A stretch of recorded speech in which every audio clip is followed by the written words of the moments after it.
Korkma.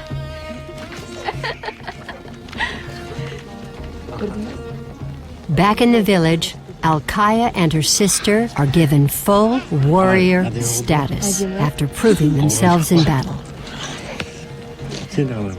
Greek historians mentioned that the Scythian women taught other women how to tattoo themselves.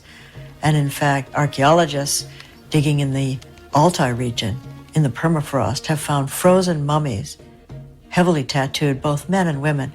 The women had similar designs as the men. The most famous Scythian mummy is called the Ice Princess.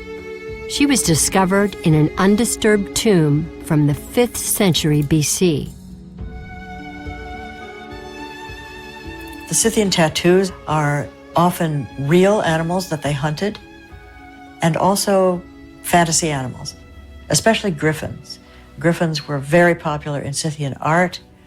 Scholars believe that the tattoos may have offered some sort of magical protection, or perhaps commemorated acts of bravery.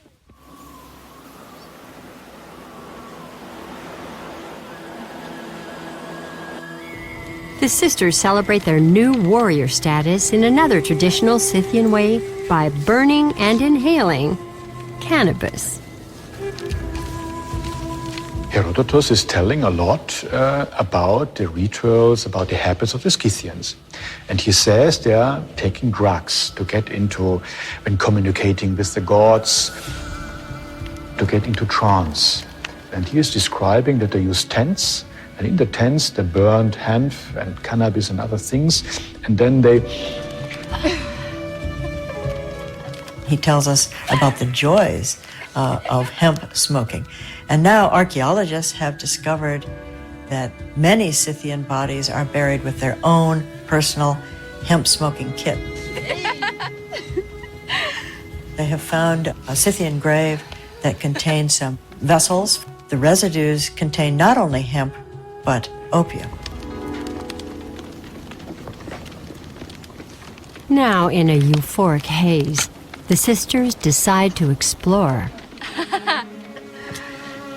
Hani? Kalay ekan? Jigit yerimiz. Mıqtimi? Mıqtı. Mani ko'rindirma.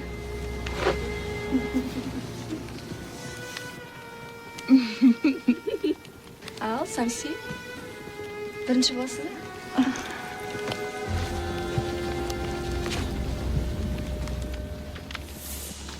One of the things that we hear from Greek writers is that Amazon women took many men as lovers. They were polyandrous, is what it's called.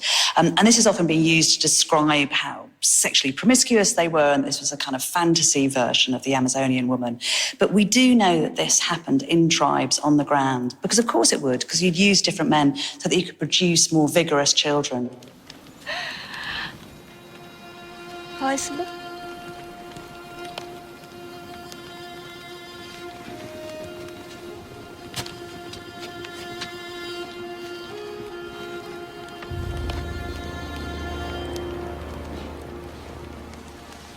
Alkaya chooses the enemy chief. But her sister goes first with her man.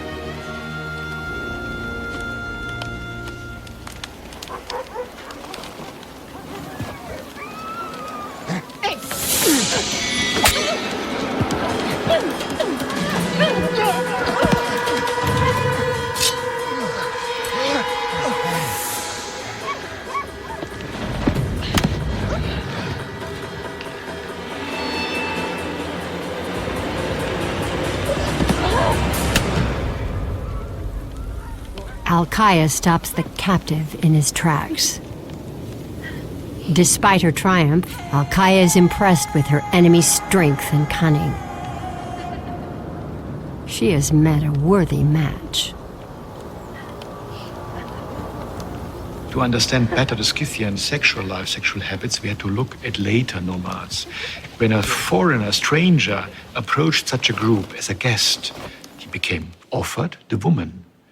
So it was even the wish, even of the husband of this woman, that perhaps she gets pregnant from another a guest, from a stranger who came into this group, really to fresh up the blood.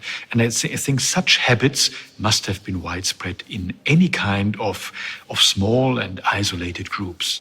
As experienced horse breeders, the Scythians knew that it actually made biological sense to have multiple partners.